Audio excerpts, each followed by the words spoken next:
الذين يكفرون بآيات الله ويقتلون النبيين بغير حق ويقتلون الذين يأمرون بالقسط من الناس فبشرهم بعذاب أليم. أولئك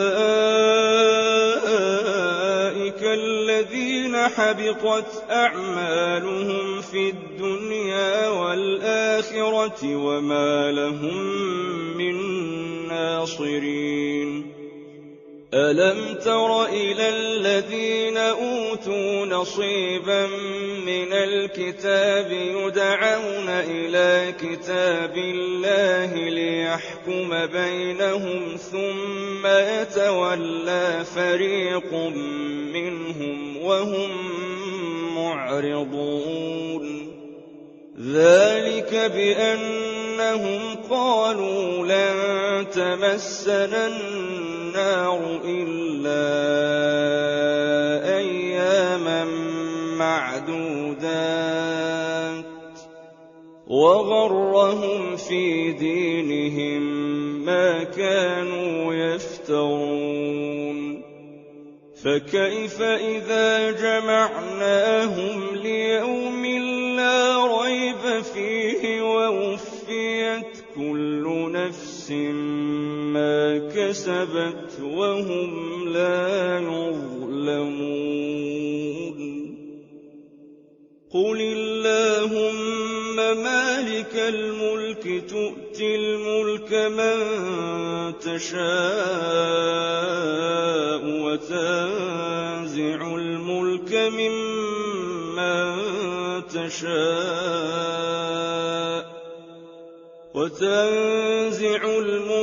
ممن تشاء وتعز من تشاء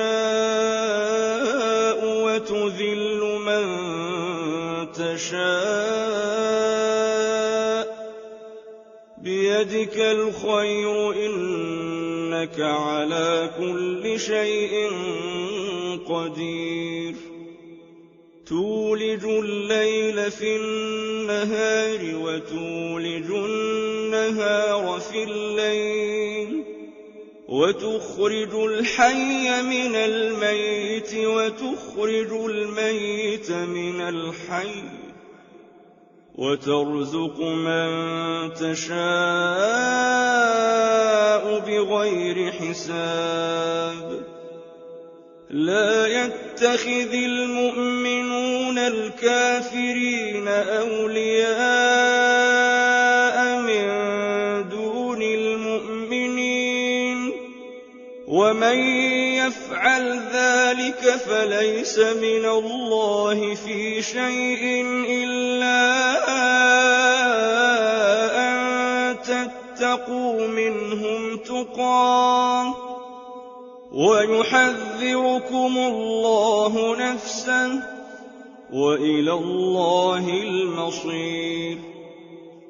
قل إن تخفوا ما في صدوركم أو تبدوه يعلمه الله ويعلم ما في السماوات وما في الأرض والله على كل شيء قدير. يوم تجد كل نفس ما عملت من خير محضرا وما عملت من سوء تود لو أن بينها وبينه أمدا بعيدا ويحذركم الله نفسه والله رءوف بالعباد.